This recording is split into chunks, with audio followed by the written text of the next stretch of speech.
how to transfer $1 from Bitget to another Bitget account. Now, to be able to do that, we will use the token of USDT because it's equivalent to.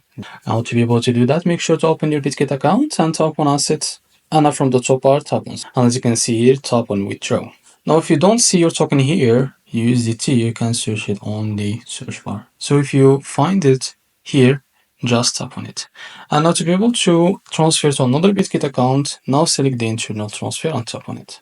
And now provide the account type. So if you have the email, you can provide it here. Or if you have the mobile number, you can provide it here in the account name. And now if you have the Bitget user.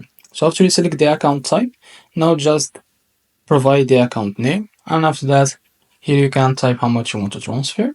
As you can see here, the network fee will be 0 transaction fee. And as you can see, you will be able to receive $1,000. If you can, here you want to transfer $1, you can transfer it. As you can see, you will be able to receive $1. After that, tap on withdraw. In about a few seconds, a few minutes, you will be able to receive your dollar on your Bitget account. So this is how to transfer $1 from Bitget to Bitget. If you found this video helpful, please like and subscribe. See you next video.